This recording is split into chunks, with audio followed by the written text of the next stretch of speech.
So we've heard about the tools, we've heard from the recruiters now. Now we're going to listen to talent themselves and what their perspectives are. So leading this panel is Alicia Sanchez.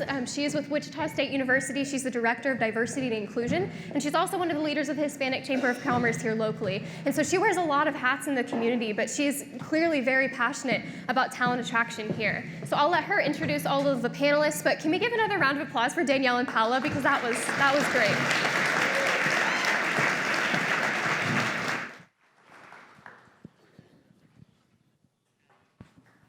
Let's see. Okay, yep, we have a hot mic, just making sure it's on. So good morning, everyone. So excited to be here and facilitate this panel with you. As Megan said, I'm Alicia Sanchez. I serve as the director at the Office of Diversity and Inclusion at Wichita State. So since we're talking about XYZ and talking about generations, I identify as a Zennial. Some of you may be familiar with that term, never heard what a Zennial is, but a Zennial is someone that had an analog childhood but a digital adulthood. So look it up. We don't have time to really process that this morning, but and I'm a transplant, so originally from Hutchinson, Kansas, have been in the region here in Wichita for about 10 years, so commuted for 5 years, and now am permanently rooted in the city for the last 5, so I'm very excited. So I want to go ahead and have our panelists introduce themselves and share a little bit about who you are, obviously your generation, how long you've been in the region, and what you do. So Robert, I'll let you start us off. Thank you. Good morning, everyone. My name is Robert Moody. I'm a litigation associate at the Pringle law firm. I was actually born in Montgomery, Alabama, and lived there until I was 10 years old. And once my parents split, I ended up moving to a small town in southwestern Kansas, Protection, Kansas, population about 600. And so I went to junior high and high school there. And upon graduation, I went back to Montgomery for about a year or so. That didn't work out. Moved back up here in the mid-90s to attend Wichita State and have been residing here ever since. Hello, I am LaClair. I am founder of Shine On Wichita, and I help heart-centered entrepreneurs to gain the confidence that they need to boldly shape a life and business that they love. So I am representing the millennial generation up here today. I am actually from here originally, and I went to Wichita State, so I'm an alum from Wichita State, and then I moved away for about 7 years to go to grad school. I lived in Fayetteville, Arkansas, and then I lived in Berkeley, California for a few years and came back here about 2 years ago. Good morning, everyone. My name is Michael Marx. I am going to be graduating in 4 weeks, so a little scared here. From Friends University. It's also nice to see the Newman University people in the crowd as well. No hard feelings. I'm an accounting major, and I had an opportunity over the summer to do an internship here in town with InfoSync, Comprehensive Business Solutions, out of Woodlawn. I'm originally from Castle Rock, Colorado, so that's like 20 minutes south of Denver. And I'm representing Generation Z, so I'm the youngest but not the wisest. Wonderful. So thank you for those introductions. So this question is for each of you. So tell us your Wichita story. So you've told us a little bit about how long you've been in the region, but share with us why you decided to move here. Obviously, Michael, you could have chose lots of places as you were doing your college search. Ivy, you came back to the region. So tell us a little bit more about why you're here in the region. So my story begins about 3.5 years ago. I was recruited to play soccer at Friends University. Never been to Wichita. The only thing close to Kansas that I have ever been in is my grandmother grew up 13 miles from the Kansas border. So I really never had seen Kansas, and to be honest, I never knew Wichita had existed. So I started going here at Friends University, like I said, fell in love with the campus. Never would have guessed that I would have been considering moving here, but I would say one of the most enriching things that I had was my internship over this past summer. It really helped me set out to see the community. I got to see a lot of local restaurants like Doodah Diner, the Beacon, all that, and with that internship opportunity, being here during the summer, you're kind of forced to see what the community is like. As it was mentioned, there is a lot of things to do here, so people who say that there's nothing to do really are confined within a 4x4 bedroom. I'll pass it on to the next. So like I said, I am from here. I grew up across the street from College Hill Elementary, so it was a pretty good little situation there. My experience of growing up in Wichita, I found a lot of community through music. I played clarinet. I was a drum major and a leader at East High there, and at Wichita State, I was also a leader. I found that sense of community in Wichita in the academic realm. And but elsewhere, I felt very different. I always grew up feeling very different. My mom, is very different. She's a big hippie. Her house is purple, and so we felt a little bit, outside the box, and that always didn't always feel comfortable. But when I decided to go to grad school, I went to the University of Arkansas for their higher ed program, and then ended up going out to Berkeley, California. And so when I was ready to leave Berkeley, because living there was really amazing and beautiful, and they have, talk about different, like they have a whole value system around like being the most different. Like everyone is just so differently different, and it was really cool. It was a great place to be steeped in.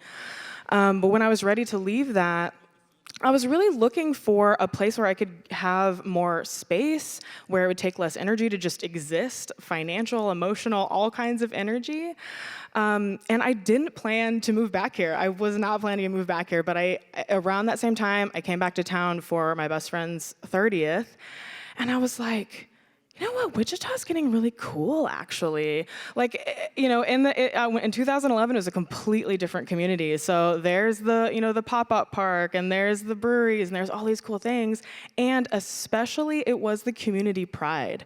Because when I was growing up, it was like, oh, I can't wait to get out of here. Like, all my peers were just kind of hating on the area.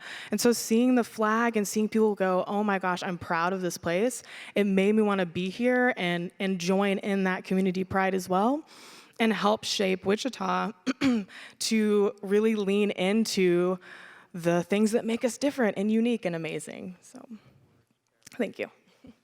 Well, growing up in Protection, Kansas, I was trying to find the quickest way out of there that I could.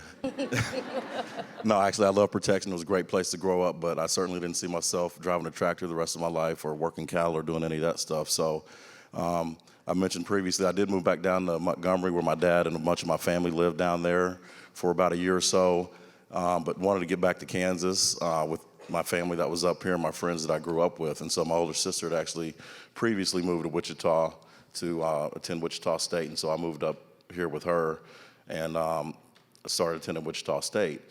Subsequently ended up having kids, and that kind of kept me here as well. It's a great place, cheap to live here, very affordable to live in Wichita, Kansas, but it's a really great place to raise kids. I think we hear that often. As far as one of the big advantages of living in Wichita, and so began my legal career early on, and then just kind of developed that up to a point where I was able to actually got recruited by Martin Pringle prior to me going to law school, and so was able to secure a job with a high-powered law firm in Wichita, and just very excited to be back here. There's other opportunities and things of that nature, but just with all the different things to do in Wichita, I know that's been mentioned multiple times about nothing being able to do. I'm a hip-hop kid. I love hip-hop. I've seen all types of different iconic, legendary hip-hop acts come through, including Wu-Tang Clan, which just came through this past July. So, the fact that there's, people say there's nothing to do, I don't buy that. With Riverfest and all the acts that come through, the variety of different artists and entertainers that you can see. I think the local restaurant scene has been mentioned before with our, authentic cuisine that we have here in town, and the local breweries and things of that nature. So there's plenty of stuff to do, lots of opportunities to engage with the community and do volunteer work and things of that nature. So. It's not the huge city where your commute, you got to sit in traffic for 2 hours just to get to work and things of that nature. But it's certainly not a small town where everybody knows your business, before you even get back home. So it's enough to where you can have your own space but still be close to everybody. Wow. Certainly, we talk a lot about internships, career, family keeping us here. For me, driving back and forth 45 minutes, that was enough to make Wichita my permanent home after 5 years, right? Just wanted to plant some roots down. And so I'm going to challenge each of you, because you talked a little bit about different things that you appreciate about our community. We heard earlier about relentlessly original things in Wichita. So share with us what makes Wichita relentlessly original. So what is that one thing So that's tough, right? One thing, Robert, you listed off many, but share from your perspective, if you had to talk to a prospective person that's coming into our community. That's an easy one for me. Mort's Martini and Cigar Bar. No, seriously, I mean, when I have people coming from out of town, I always take them down to Mort's. The one thing I do love, in the Old Town area in general, I mean, there's lots of bars and restaurants and things of that nature, but Mort's, for those of you who've never been there, I certainly would encourage you to go, but they have a climate-controlled patio, they have live music at all times, but the thing that I really like about Mort's is they share tables at Mort's, so you're always able to sit down, have a drink, meet somebody new, and, you know, find out stuff about people that otherwise you wouldn't interact with. And no kickbacks from Mort's, right? Ivy, how about you? Yeah, I appreciate that. Shout out to Moritz. I grew up on First Street, so as a kid, anytime we were coming back from the West Side, we'd be parked there. So I grew up slowly getting above the window and being able to hear like the from Moritz. And I was like, one day I'm gonna be able to go in there, and I love them. I love them. So my thing is really the art scene, actually. Performing arts, visual arts, the symphony. I mean, there's so much that you can actually go and see and experience, opera and music theater. But then also you've got like Pino's Palette and things that you can go and do yourself. And so, you know, that's something that I feel has been a part of the community since I was growing up. It's certainly a part of Wichita State culture. Like there's so many sculptures, and you know, that appreciation of art has been one of the things that I've always pointed to about appreciating Wichita, even before all of this new revolutionary cool stuff has been happening. And so it's only gotten better, and I'm really, really proud of that appreciation of art in Wichita. Yeah, I would say for me, what makes Wichita relentlessly original is you look at this room and it's definitely a family-oriented community. Why else would we be here? Because you guys all care about the betterment of the community. You also get that with employers, just from some employers that I've been talking to lately. It's definitely, even if it's 82 or 400 people who work in that office suite, they are invested in your life, something that a lot of big cities can't give you because you're just a number. Here is, they want to invest in you, they want to make sure that you grow, they want to make sure that you plant your seeds here. So if I had to define Wichita, it'd definitely be family. So Ivy, this question's for you. You shared that you left the Wichita region probably about 9 years ago. You've been back a couple years now. So when you think back, what was missing here in Wichita? I mean, you talked a lot about coming back and seeing the pride. Maybe that was some of it. But share what were some of the factors in your decision to relocate out of Wichita.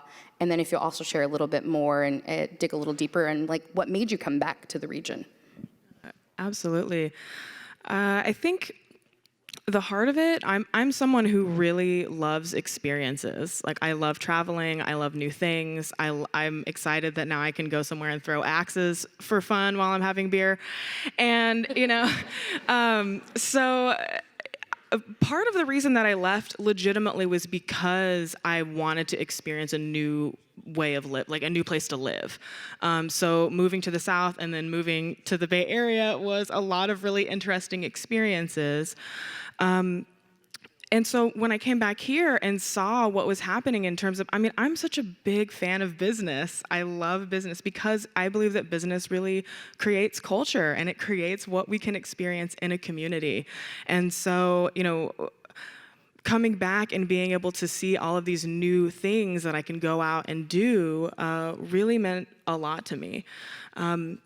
And so that was really one of the biggest things that drew me back is like, hey, I can really grow and have new experiences and meet new people and do new things and do it here in my hometown and in a way that I can feel really excited and proud.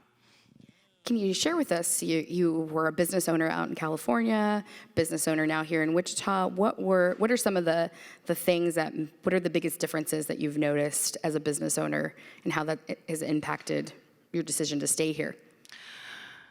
You know, thank you for that question. When I lived in Berkeley, even though there were several communities, business communities that I was a part of, I mean, I had to go into the city. I had to travel very far to get anywhere. And so even though I was a part of this business community, as I lived and worked alone, I was very isolated. And it was surrounded by like 9,000 people per square mile, and I was still so isolated. And so being here, I'm got an office in the Hive, I'm in Weeba, I'm in BNI, and it feels like family. I don't feel isolated anymore. And that's one of the biggest differences in doing business, I feel, is that you actually, I think about my peers that are out there and their coaches that are out there, and it's like a sea of coaches, and so here, you're able to make just a really great impact because you're able to build those intimate connections with people in a way that you can't do in a gigantic, humongous community or city, metropolis, yeah. Thank you for that. So Michael, being from Colorado, you shared, right, you didn't know anything necessarily about Wichita, and you hadn't been real close to us at all. But thinking about your decision, talk about what were maybe some of the other regions or cities that you considered when you were doing the college selection process, and talk about, now being here. You talked about your internship experience, but just share a little bit more about what makes you want to stay and that selection process of getting to Wichita. Yeah, so through my college discoveries, I went to a lot of campuses. A lot of schools are trying to keep me in Colorado, but what really made me come here is Friends University is, of course, a faith-based institution, as well as the simple fact that it was small and it felt like a community. A lot of big public universities, although they serve a great purpose, I don't have anything against them, just wasn't for me. I really didn't look anywhere else for a place to go to college other than Colorado, and then this opportunity presented itself in Wichita, and I checked it out. Moving forward, if you would have asked me 2 years ago if I would have considered living in Wichita, I would have been, yeah, it's in my head, but I don't know, I'm not sure. One of the things that really stood out to me is, one, your cost of living here. Back home, a gallon of milk is $3 in Colorado. That's pretty steep. A single bedroom apartment, $1,500. One thing that's awesome about here in Wichita that is appealing to me is that you get a broad spectrum of price ranges. You can go rent a house from $400 all the way up to $1,000, same with an apartment. You can't get that in a lot of other places. As well as one thing that I really liked about Wichita is the simple fact that it doesn't take me an hour to get across the city. You have, in Denver, it can take you 5-6 hours to travel 2 miles. I mean, in fact, that's why they built the train. But the more I can, when I think about why I want to live in Wichita, or the Wichita region, is the simple fact that it's diverse. There's always different cultures here. The cost of living and employers are really invested in you. And I think that really speaks loudly how great a city it is, because if employers are invested in you, then the rest of your living expenses, your comfortability of living comes with that. And Denver is very competitive, and honestly, I'd be probably searching for a job for 3 years, trying to look, because of how competitive it is. And Wichita's competitive, but yeah, I really like how family-oriented it is here, so. So Robert, we heard about the Choose Wichita initiative and all the employer tools. Thinking back, if you would have had that resource available to you, how might that impacted your decision, especially as you think about recruiting other attorneys to the region? Share with us a little bit about that impact and how it might have affected your decision-making process. Yeah, I think it would have been very helpful to have those type of tools at my disposal at that time. And we do try to do a lot of recruiting, especially in regards to diverse talents. I know it's not specific to the legal field, but in particular, at law firms in Wichita, the lack of diversity is somewhat stunning. And the reasons are probably the same reasons that everybody else faces. That especially if you're young and diverse and you're talented, you have all these different opportunities, and Wichita is probably the last place on your list that you want to go to. And so one thing Martin Pringle's done, in addition to the Wichita Bar Associations, we've gone to campuses and start specifically recruiting black law students, Hispanic law students, all the diverse young talent, bringing them down to Wichita and showing them what Wichita is. We'll, bring them to events that we have, put them up overnight in hotels in Old Town, and, take them out on the town, as well as interact with other professionals and things of that nature. Because once they do get here and see Wichita, they do realize how much we have to offer. But until, a lot of times until they get down here, they have no clue what it is. And so with these tools, those are something that we could certainly utilize to give them the same message, because, I think one of the prior speakers mentioned, we all have our little fun facts and things that we love to do in Wichita, but for everybody to have the same message about all the different things that we can do to try to attract that talent, not only to attract the talent, but to retain the talent that we have here. I mean, another thing that we've done is try to identify the talent that we have currently and try to cultivate them and interact with them and show them all the things that there are to do. Because sometimes growing up in a town, you kind of ignore all the different things and opportunities that you have while you're here. And so being able to have these different things with these different lists and all these, bucket list type things that you can do certainly is a helpful tool in trying to recruit down to Wichita. And I appreciate you talking about, diverse talent, because that's something that has come up in various platforms and talked about talent leaving, and we're trying to get talent here, young, diverse talent. And I don't know, have you utilized these tools yet with any of the groups that you've worked with? And if so, is the message resonating with diverse individuals? Have not utilized the tool, but I certainly will be doing so. And I kind of mentioned the lack of diversity, but one of another message that I try to convey to young, diverse talent is that the lack of talent that we have, it's a great opportunity. I mean, it's not necessarily a bad thing. We try to flip it around because there's a lot, of corporations and companies and things of that nature that are actually starving for diversity. And it's not the type of diversity where they're just looking to check a box or, hey, we need a token black guy to come in and fill this role. It's more meaningful to where it's inclusive, that inclusive part of it. For instance, at Martin Pringle, I'm a part of it, that my voice is heard.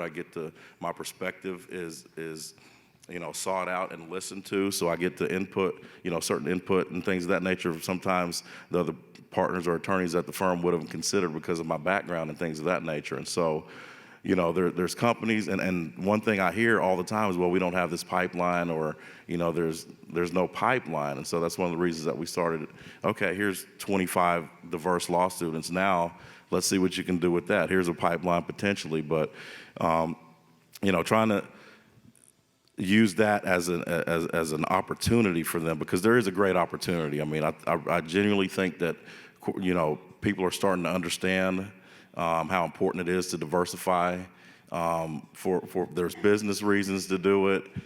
There's moral reasons to do it. So whatever side of the fence that you fall on, I think the more diversity you have, the more perspectives that you have, I think the better off everybody will be. Thank you for that. So, Michael, you seem to be in touch in terms of like the cost of living here in Wichita. There are a lot of college students that I talk to that have no idea how much it costs to live in an area, and you seem to be informed with that. And so, think about the tools and the resources that we've heard about already today. When you think about graduation, which is coming up in a very short time period, so not to give you any anxiety around that, but obviously we think about millennials, and research has said, right, they will look for a place that they can play and live, and then they'll think about work, not to generalize a whole, generation or anything like that. So being a Gen Z, not having you speak on the whole group there, but think about, how these tools will impact you, and, whether there's, what's going to keep you here, and how will these tools be effective to keep other young talent here in the city? Yeah, so I think one thing, again, not going to speak for the entire generation, don't want to be held legally. No, one thing about Generation Z, at least for me being a Gen Z, is that I don't have to always have the work and play. I want to be able to work but feel like I'm comfortable in my surroundings. And I think that speaks a lot to my generation. We just want to be comfortable in our surroundings. We don't have to have play first, choose work later. And as far as wanting to live in Wichita, yes, I have spent many hours on Zillow looking at houses and apartments. But I think one thing that's definitely going to keep my generation here is the simple fact that you have local businesses here. Startups are really growing here, as well as nonprofits. Case in point, Wichita's Littlest Heroes started up 5 years ago, helps sick children and their families. Really awesome. You also have the investment of the community, whether that's through the big businesses or the small businesses. When I came here 3 years ago, I looked at downtown and I was like, man, this needs a lot of TLC. But now we've got a Starbucks downtown, new buildings coming in, Fidelity Bank's putting in a parking garage, really exciting things. And I think for Generation Z, we are attracted to exciting things and growing opportunities. So when we see a city that was needing TLC and now in a matter of 3.5, 4 years has new things coming in, Dave & Buster's. Yeah, I know. No, it's exciting to us. And really what would keep my generation here is just keep growing, keep being the family community that you are. And yeah, so. So I'm going to ask if you could pick a tool or two, what do you think is maybe the most effective, or that you would find the most effective in the work that you do? So Michael, thinking about if you're talking to other college students, right, you can be a champion for our community and talk to other college students.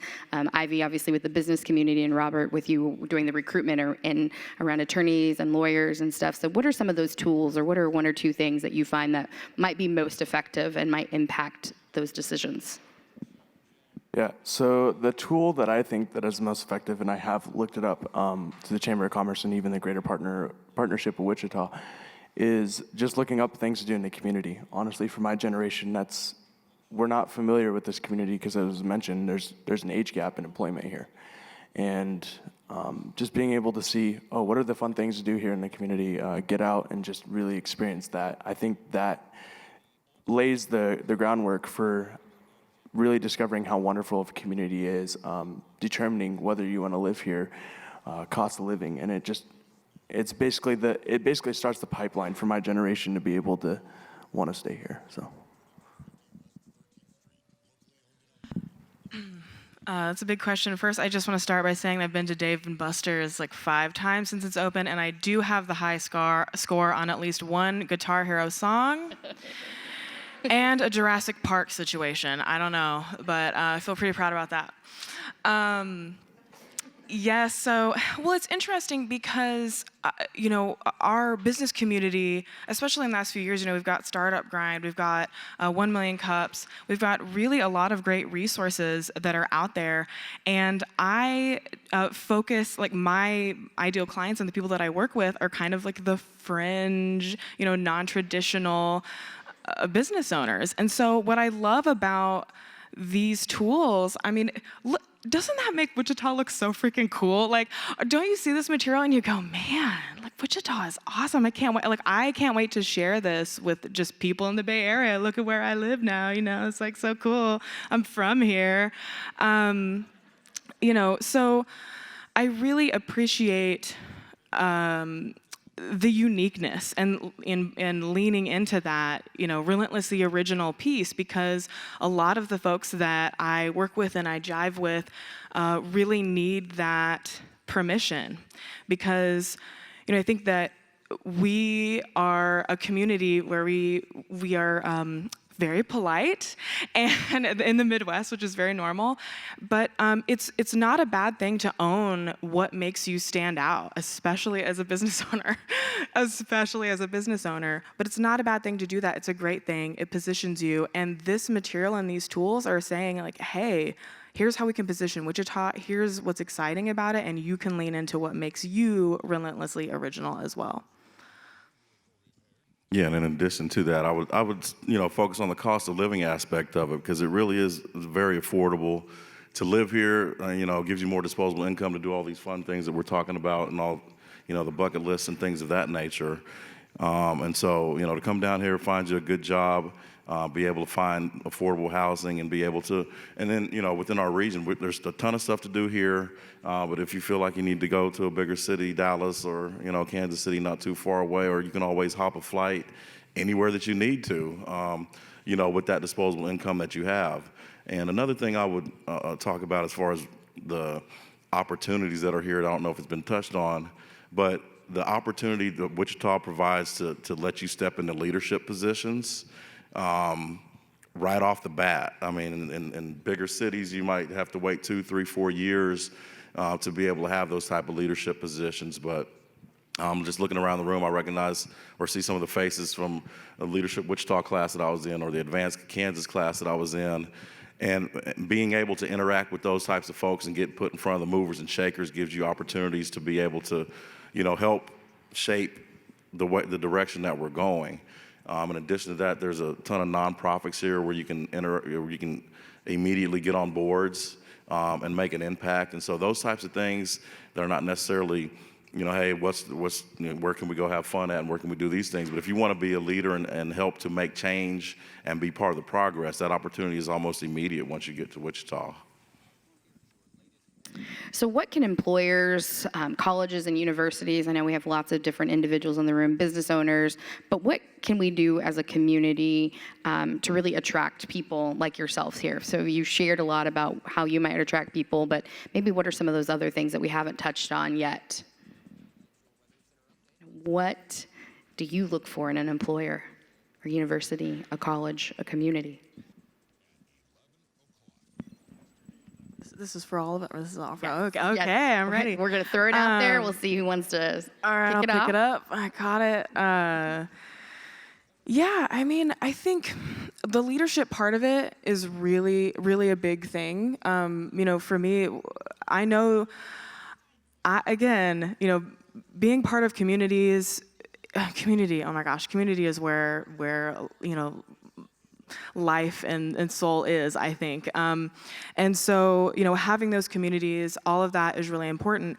And when I think about, and also for other millennials still, there is this value around authenticity. There's a value around being, original, being yourself, and also just a sense of ownership. I think it comes back to that leadership thing too. But when you have a new team member, millennials are going to ask you like a million questions and sort of challenge everything all the time. And I think it's really coming from a place of wanting to know why, so that they are really invested, because millennials have this desire to have meaningful work, like work that is making a difference in some way. And so even if it's like, you need to go type up this thing, like, well, I want to understand why, what's the impact of, and so thinking about authenticity, thinking about providing that leadership, that ownership, that personal growth and development, those are things that are really important to me personally, I think, and also commonly among other millennials as well. I think one of the tools that could be utilized is, I like the segments where they have the videos of the different individual people that have, talk about themselves personally and their careers and things of that nature, and you can reach out to them and interact with them. I think that's pretty important to be able to come, and because if you're coming here, to interview or seek employment, and there are certain things that you're not going to ask your potential future employer. So to be able to reach out to somebody that's in that industry or in that field, go out and get coffee with them or whatever, and ask them all the questions that you potentially wouldn't ask your employer, and get a sense of what it really is like to live, depending on whatever your background is, and things of that nature, and to be able to reach out and connect to somebody like that can give you kind of the real deal, the inside scoop on what it's like to live in Wichita that's outside of that employer's perspective. Yep. I would say, as far as employers and universities, just keep believing in Generation Z. I know we're a generation that not a lot of people know of. We're pretty intriguing, and I'm glad I have the opportunity to speak to you. When I say believe in us, I mean give us the opportunities to grow. That whether that's tuition reimbursement, or whether that's being promoted within a year, or just getting more work experience, or reaching out to clients, because that's something that my generation loves to hear. We love to hear that people are proud of us. We love to hear that our work is not going unnoticed. And as Robert had mentioned, the videos and the pamphlets and stuff, I really like that, because had I had that 3 years ago, I would have definitely known more about Wichita, and I think a lot of my generation would have been more excited. But now that we have it, you can see that people are getting excited with seeing that video and seeing how much fun Wichita can be. So recruitment is certainly an important thing that we have to focus on, recruit. But I also think we have to focus on retention, right? So we can get people here into the community, but we certainly want to keep them here. And so when you think about that, think about what's your ideal, workplace culture, your ideal employer, and what would make you want to stay in that environment. What are some of those specific traits that you might be looking for? And this is for any of you. Well, I mean, I think everybody obviously wants to have the work-life balance, so that's one thing that you want to do. I mean, certainly, you go to work, you take care of business and do what you need to do, and I think that's one of the things Martin Pringle's known for. We work hard, but we play hard also, and so that's that. They understand the balance of being able to, you've got kids and you've got activities, you've got all these other different things to do, but certainly as a professional, you have your work obligations and things of that nature, and so, stressing the importance of that work-life balance and being able to demonstrate that not only is just you're not just speaking the words, but you're actually living it out. I would say really investment. So, echoing what Michael's saying, investing in your employees so that they can also feel invested in what you're doing. And this is of all generations. I mean, people want to feel invested in their work. People want to feel like they have ownership of what they're doing, like what they're doing matters, not like they're just like this cog in the machine. And so the more you can provide people with those experiences to be invested in your company and to have, community within your, always echoing on community, hanging out, you guys set up a time to go to Dave and Buster's, things like that. I think that is going to help people feel like they're part of a family, like that what they do matters, and they're going to be invested and want to stick around and continue seeing the vision of your organization or, help being a leader on campus, et cetera, actually come to fruition. One thing that I've seen with employees here, as I had mentioned earlier, is that family aspect, and that family aspect leads to, as was mentioned, the work and life balance. If you need to go somewhere with a lot of employers here, or at least where I've been, again, I'm not very versed in employers, probably a good thing at my age, but no, if you need to leave to go somewhere, as long as you communicate that, most employers will grant that to you, and that's hard to find in a lot of other places. Employers who are willing to be flexible with you and who are invested in you as an employee and who wants you to invest in your family, your personal life, and your professional life. So from your perspective, what do you think we're doing right here in the region? I think that's a loaded question.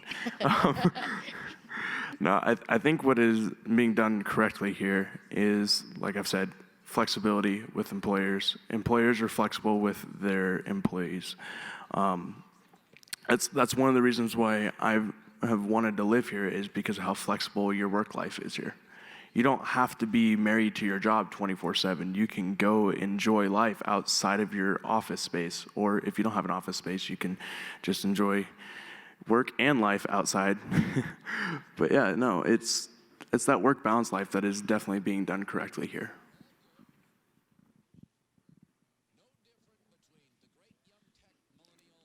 No thoughts on what we're,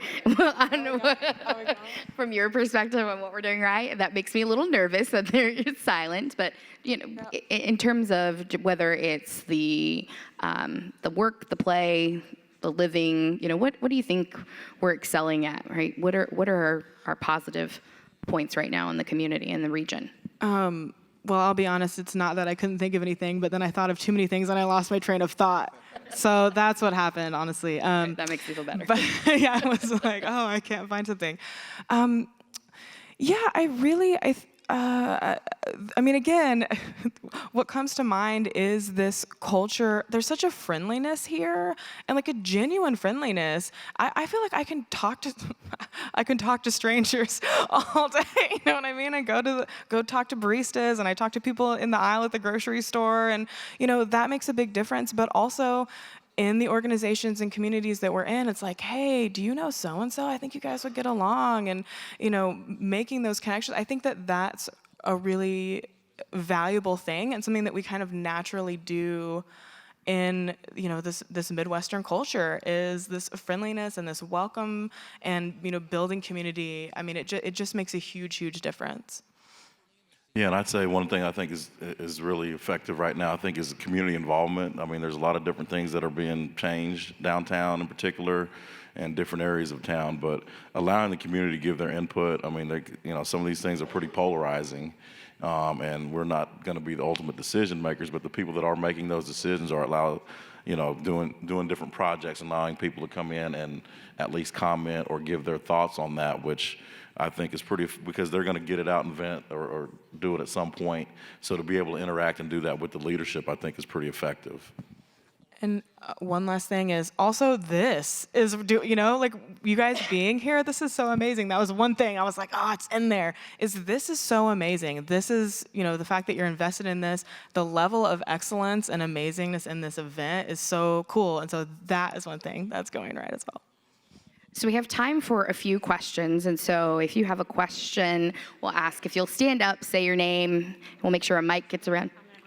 She's gonna take my mic away. But if you'll just share your name, who you're with, and your role, that would be helpful for us, and the question. So we're asking for questions for our panelists.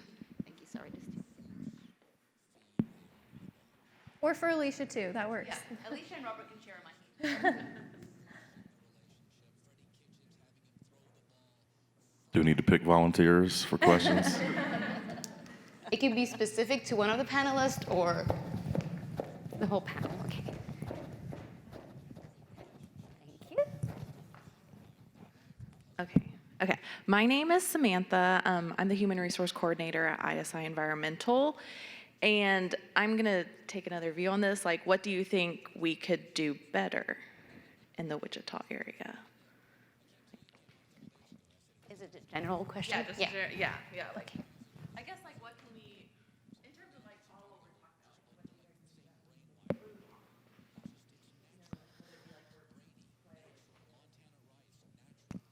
about, for me, it really is about, just bragging on ourselves a little bit more, like really bragging on this community, bragging on ourselves a little bit more about what makes us different. I think about my mom. Like, my mom's purple house would look just totally normal in Berkeley, And so leaning into that, because if we as a community are allowing ourselves to be proud of a community, then we can allow ourselves to be proud of ourselves. We can allow ourselves to just be like excited and confident.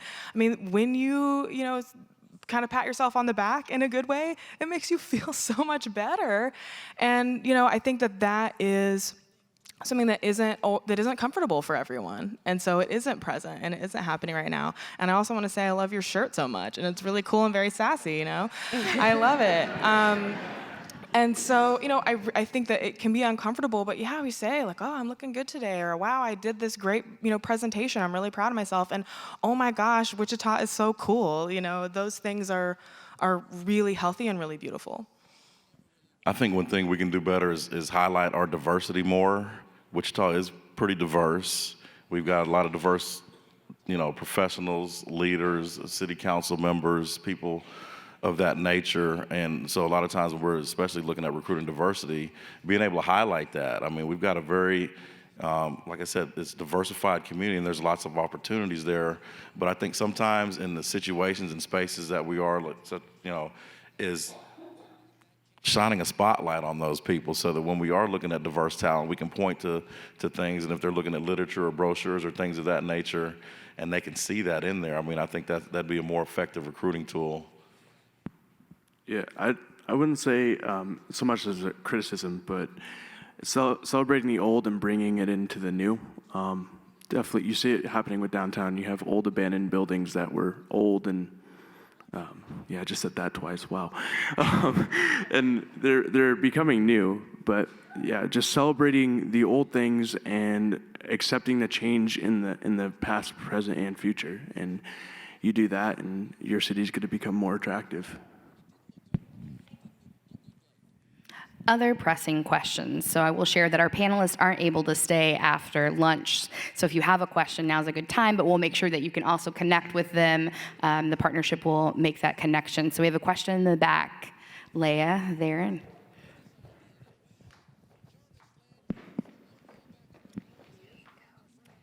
My name's Jennifer Tralia. I am a gerontologist, and I have a private practice that really focuses on the retention issue. I support working caregivers when they're overwhelmed and can't focus on their jobs because they're trying to support aging or just family members that have complicated health issues. The gerontologist in me, though, is sitting here and wondering, if there has been any effort or ever any talk about also maintaining some of our older workforce as a mix. It's not nearly as sexy and cool as recruiting the young workers, but I just wonder the wisdom and what goes into some of the experiences of older workers. Does that come into play at all? And I'm thinking maybe, Robert, you might have a little bit of insight into that because you're the one that's more entrenched in the corporate world there. Yeah, well, I think a big part of that is highlighting our people that have been here forever. I mean, I have the opportunity to work with attorneys that have been practicing for years, very knowledgeable, very skilled, very experienced, and so highlighting those folks and leaning on them also, seeking their knowledge and wisdom. As far as, and getting that insight, valuable insight, as far as what is necessary to keep the retention part, or to at least seek out young talent and try to make sure that they stay around, or recruiting young talent. So I think that's a completely necessary component of it, is to be able to lean on that wisdom and insight so that we can, because obviously that's another different perspective. They've been around, they've seen it, they've seen, different cycles of things and how certain things work. And so I think to not utilize that resource would be detrimental to your recruiting and retention efforts. Got time for one more question. I think we got someone over here. Sorry. Thank you. Good morning. My name is Vina Kelly. I work for AGCO.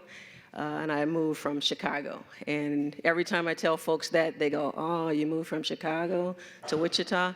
But yes, I did. A great opportunity in regards to manufacturing. If you don't know where AGCO is, it's in Heston. And one of the things I want to talk about is, I know we're talking about diversity. AGCO has recognized that we are not as diverse as we probably should be in tapping into those different cultures and backgrounds and opinions. One thing that's important to me is to come to work every day, do my job the way I am required to do it, be successful, develop the people that work for me and with me, but also it's important to come to work and have folks that look like you. And I know a lot of times we don't focus on that because a lot of folks don't want to talk about it. So I want to thank you guys for bringing that up.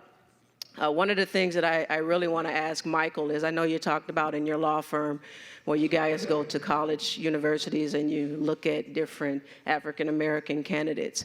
How do we as an organization talk about it? Because a lot of companies don't even talk about it. As far as Wichita, I love it. Now that I've found Rock Road, we have a Trader Joe's, I'm happy. When I came to visit, I was looking for the skyline and I didn't see anything. But I did live downtown for about 2 months in one of the lofts, and perfectly honest with you, the riverfront is gonna be amazing. I'm a big baseball fan, so it's really gonna be amazing when all that is done. It's not Chicago, but I love living here. So how do you get those companies to start talking about that? I think it's for you, Robert. Yeah. Sure. Well, and I think, that's kind of the new thing now, right? Everybody's talking about it because they recognize the value in having diversity. And so the Wichita Bar Association, for instance, they've recently revamped. There's a written diversity initiative that we've just kind of polished up a little bit from a previous version. I think was initiated back in 2005 or 2006. And so, again, it's not just, hey, we need to go fill these slots. It's about the different perspectives and the different, backgrounds. And it's not just optical diversity. I mean, it's economic and, growing up in a small town or different things like that.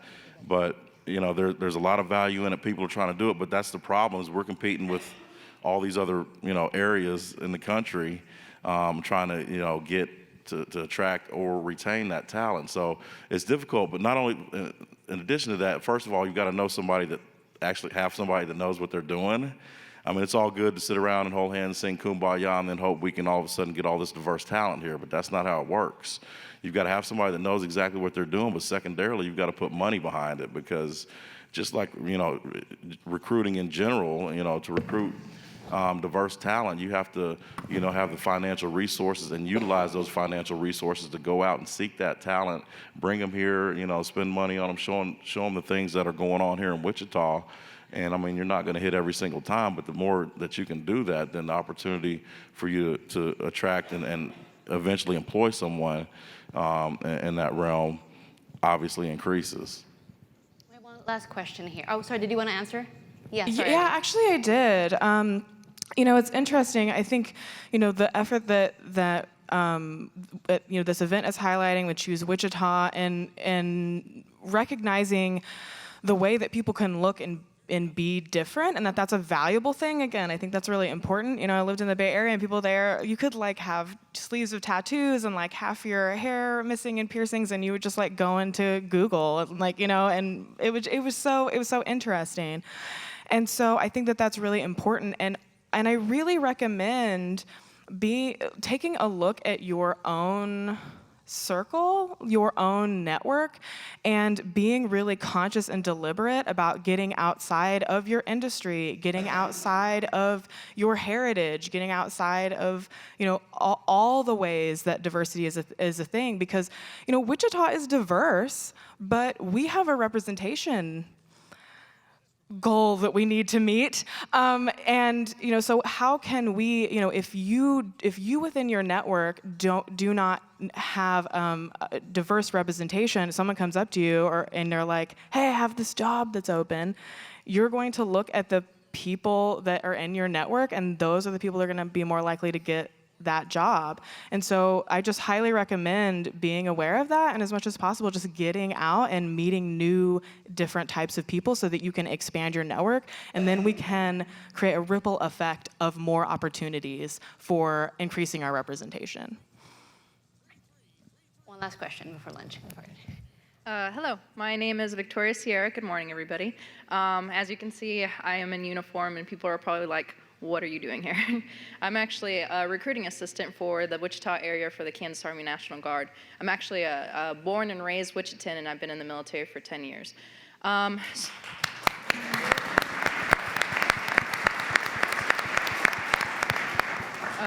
actually fairly new to recruiting, but one of the biggest hurdles that I think I've been trying to overcome is the perception of the military. Right now, our benefits are actually sky high, especially in the National Guard. We have 100% state tuition in every single school in Kansas, and we have enlistment bonuses. We have so much going on right now, but the perception of the military has been something that people are like, no, that's not for me. What is something that we can do that can change that perception, especially to high schoolers that are going into college, or people who are in college who need help? Maybe finding that money or doing something. Yeah, first off, thank you for your service. I appreciate it. From a military family, so that means a lot to me. I knew coming straight out of high school, I had looked at the Coast Guard, even just because of the simple fact that I would have had a lot of opportunity to be able to go to school and have it paid for. So reaching that younger generation, if you can show them that the tuition opportunity is there, that they don't have to pay that tuition, and then they can be a greater purpose for something, and they get life skills. Because I think, in general, when people think of universities, they think of getting a degree. They don't think of learning valuable life skills that the military will teach. The military will teach you how to clean your bedroom, and you better do it correctly. They'll also teach you discipline, and I think if you can show the younger generation that, hey, I can learn discipline practices, I can learn how to grow in the future and how to communicate with people, then I think that's something that reaches the younger generation instead of, you can get a degree and just leaving it at that. So. Okay. So we're going to start lunch. Can we give a round of applause for our panelists?